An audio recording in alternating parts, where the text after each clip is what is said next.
इसमें इंग्लिश में स्पीच दे रहा था, तकरीर कर रहा था। यकीन जानिए मैं एक प्रोग्राम में गया हुआ था इसी साल में, जगह का नाम नहीं लूंगा, शेख मौजूद थे, पता नहीं शेख ने ध्यान दिया था कि नहीं, और मैं जिसके हवाले से कहना जा रहा हूँ मैं उनका भी नाम नहीं लूंगा, ओहदा भी नहीं बताऊंगा, लेकिन बड़े इंसान है, सरकारी ओहदे पे बड़े इंसान है, जिनके लिए गठबंधन उठाना वो ऑर्डर करेंगे तो दूसरे लोग उठाएंगे, इतने बड़े लोग हैं, लेकिन माइक पे आए तो हालत खराब हो जाती है इंसान की। पता ये चला कि ये माइक पे आना ये आसान नहीं होता है। आपका छोटा सा बच्चा जो अभी यहाँ आया था, ये एक दिन का वाकया नहीं है, इन लोगों ने इस स्कूल में और इस तरह के जहां भी इदारे हैं और जहां भी मदरसे हैं, ये आपके असातिज़ा, ये स्कूल और मदरसे के जिम्मेदारान मुसलसल, एक दिन नहीं, मुसलसल हफ्ता दिन नहीं, महीना दिन नहीं, एक साल मेहनत करते हैं, तब जाके वो इस लायक होता है कि स्टेज पे आके 2 मिनट की तकरीर कर पाए। आप लोगों ने इल्म को बहुत आसान समझ रखा है मेरे भाइयों, लेकिन ये उतना आसान नहीं है। मुझे खुशी है इस बात पर कि इस कौम ने इस कौम के अंदर थोड़ी बहुत समझ तो आ गई है, वरने तो माजी का हाल, माजी का मतलब बहुत माजी का नहीं, आज से 50 साल 30 साल पहले की बात मैं कर रहा हूँ, बहुत बुरा हाल था। लेकिन अब इस बरादरी में भी तालीम करवा जाया है, जगह जगह मदरसे खुल रहे हैं, स्कूल खुल रहे हैं, पढ़ने की जरूरत है, पढ़ाने की बच्चों को जरूरत है। मेरे भाइयों में एक बात अर्ज करना चाहता हूँ, मेरी माँ और बहनों, आप मौजूद हैं, गौर से सुने। आपने अपने बच्चे को सब कुछ दे दिया, और मैं अक्सर बोला करता हूँ और आज भी बोलना चाहता हूँ एक मिसाल, उस मिसाल के बाद मैं अपनी बात आगे बढ़ाऊंगा। वो मिसाल ये है कि अगर आपके पास एक बच्चा है, बेटा है या बेटी है, जाने दीजिए, उससे कोई फर्क नहीं पड़ता, बेटा भी अल्लाह की तरफ से, बेटी भी अल्लाह की तरफ से, वो बेटा वो बेटी जो भी औलाद आपको मुयस्सर है, उसके पास खूबसूरत चेहरा है, गोरा रंग है, दोनों हाथ सलामत हैं, दोनों पैर सलामत हैं, आंखें भी सलामत हैं, खूबसूरत बच्चा है, पैदा हुआ 2 साल 5 साल 10 साल 15 साल 20 साल का हो जाता है, लेकिन आपने उसको तालीम नहीं दिलाई, आपने उसको मदरसा नहीं भेजा या स्कूल नहीं भेजा, आपने उसको क्या रखा? अनपढ़ रखा, जाहिल रखा।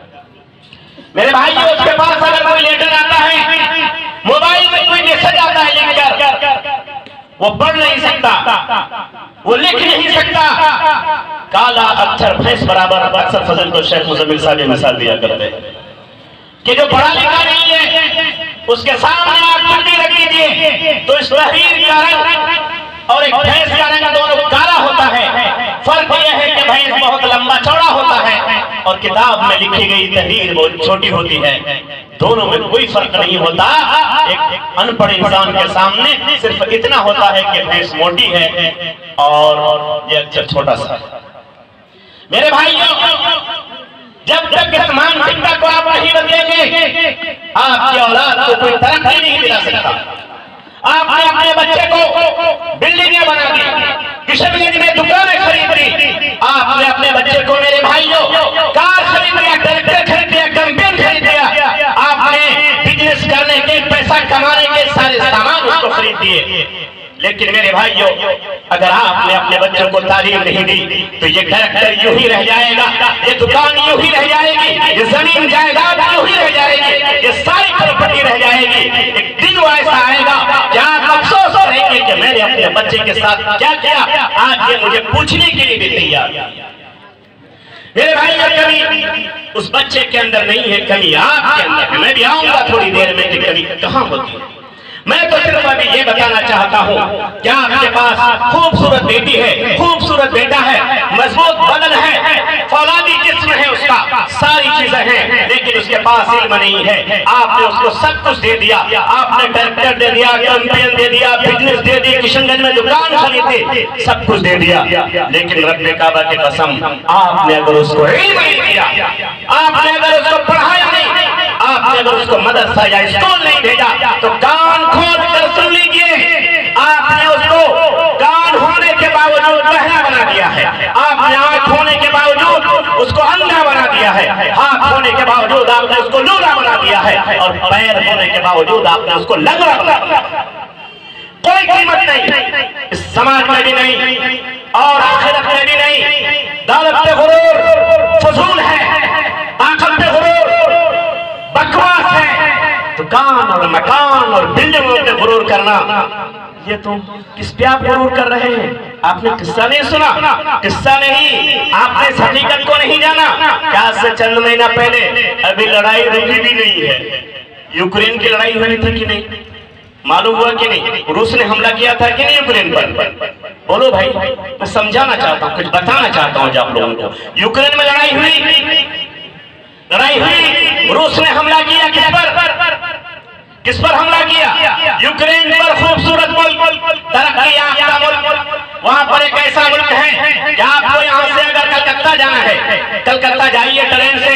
कलकत्ता में उतरने के बाद वहां पर मेट्रो भी आपके लिए फ्री है, वहां पर बसें भी आपके इंतजार में है। इतना तरक्की याफ्ता मुल्क, कोई इंसान ना क्या गरीब नहीं। पढ़ाई इतनी सस्ती कि यहाँ से लोग जाकर के, अभी जब जंग हुई, लड़ाई हुई, हमारे इलाके के भी काफी लड़के, कुछ लड़कियां भी वहां जाकर मेडिकल की तालीम हासिल कर रहे थे। मालूम हुआ कि मेरे पड़ोस के गांव की एक लड़की थी जो वापस आई आपकी यूक्रेन से, कितनों की जानें चली गई। उस यूक्रेन में दौलत का अंबार, एक इंसान नहीं हजारों इंसानों के पास दौलत का अंबार था, लेकिन एक पल में, एक रात में, एक हफ्ते में सब कुछ तहस नहस हो गया। पैसा भी साथ नहीं ले जा सका, दौलत भी नहीं, ट्रैक्टर भी नहीं, बसें भी नहीं, गाड़ियां भी नहीं, फ्लाइट भी नहीं, बॉर्डर पार करने को तरस गया, अपनी जिंदगी बचाने को तरस गया। मेरे भाइयों, उस हालत में अगर उस इंसान के पास इल्म है, अगर किसी इंसान के पास इल्म है जो यूक्रेन में है, तो बॉर्डर पार करने के बाद भी यूक्रेन में उसका सब कुछ रह गया, घर रह गया, जमीन रह गई, जायदाद रह गई, सारी चीजें यूक्रेन में रह गई मेरे भाइयों। लेकिन कोई चीज अगर साथ गई तो वो इल्म, वो एजुकेशन, वो शिक्षा है, जिसको कोई छीन नहीं सकता, जिसको कोई लूट नहीं सकता, जो कोई आपसे मिटा नहीं सकता। आप दुनिया के किसी गोशे में चले जाइए, सऊदीया चले जाइए, अमेरिका चले जाइए, कहीं चले जाइए, अगर आपके पास इल्म है तो कोई आपसे छीन नहीं सकता। 2 पैसे आप आराम से कमा करके खा सकते हैं। लेकिन मेरे भाइयों, अगर आपके बच्चा, अगर आपका कोई बेटा है, आपकी कोई बेटी है, वो अगर वो नाबीना है, अगर वो बहरा है, अगर वो लंगड़ी, अगर वो बच्चा आपका लंगड़ा है, अगर वो लूला है, कुछ भी है, लेकिन उस बेटे को अगर आपने तालीम दिलाई, हाफिज कुरान बना दिया, स्कूल भेजा, मास्टर बना दिया, और आज तो काफी वसाइल इस दुनिया में आ चुके हैं, आपने उसको तालीम दे दी, आपने उसको अच्छी शिक्षा दिला दी, आपने पढ़ा दिया, तो लंगड़ा होने के बावजूद आज उसकी बड़ी कीमत है। वो पढ़ सकता है, लिख सकता है। और मैं बहुत सारे ऐसे लोगों को जानता हूं कि जिनके पास कोई उज़्व मुअक्कल है, डैमेज है, मसलन पैर नहीं है, मसलन हाथ नहीं है, लेकिन उसके पास इल्म है, तो आज शोहरतों की बुलंदी पर है, जहां नाम नहीं और पैसा नहीं। मेरे भाइयों, ममलकत सऊदी अरबिया में एक बहुत बड़ी हस्ती गुजरी है, तमाम उलमाए किराम मौजूद हैं, अल्लामा इब्न बाज़ रहमतुल्लाह अलैह। तमाम उलमा जानते हैं कि उनकी बीनाई चली गई थी, बीनाई चली गई थी, लेकिन उनके पास इल्म था। लोगों ने उनको वक्त का इमाम माना, लोगों ने उनको मुफ्ती आज़म माना, सऊदी हुकूमत ने उनको जब तक वो बाहयात रहे मुफ्ती आज़म के ओहदे पर फायद रहे। उतना ही नहीं, बल्कि वो मदीना यूनिवर्सिटी के वाइस चांसलर भी रहे। आंख नहीं है लेकिन इल्म है, आंख नहीं है लेकिन एजुकेशन है, शिक्षा है। शिक्षा होने की वजह से इंसान के अंदर जो ऐब होते हैं, वो इंसान ऐब होने के बावजूद तरक्की की जिनों को तय करता हुआ चला जाता है। लेकिन उसके बरक्स अगर एक इंसान में इल्म नहीं है, सही आंखें भी सही सलामत है, हाथ भी सही सलामत है, पैर भी सही सलामत है, लेकिन अगर इल्म नहीं है, दिमाग नहीं है, उसकी कोई कीमत नहीं। और ये मैं नहीं कहता, मैं जज्बात में बातें जरूर करता हूँ, लेकिन अगर आप कुरान खोलेंगे, कुरान कुल हल यस्तवी लज़ीना यअलमून वल्लज़ीना ला यअलमून, कह दीजिए नबी इन तमाम लोगों से, कायनात के तमाम लोगों से आप कह दीजिए क्या, कुल हल यस्तवी लज़ीना यअलमून वल्लज़ीना ला यअलमून, ये पढ़े लिखे लोग और अनपढ़ लोग दोनों कभी बराबर नहीं हो सकते, कभी नहीं हो सकती। और जब कुरान ने कह दिया तो क्या कोई बराबर हो सकता है? मुझे शेख बड़ा अजीब लगा, शेख फजीलतुल शेख मुजम्मिल साहब, मुझे बड़ा अजीब लगा। आज से तकरीबन 10-15 दिन पहले एक इंटरव्यू आया था। किसका आया था? अंबानी जी का आया था। किसका इंटरव्यू आया था? अंबानी जी का इंटरव्यू।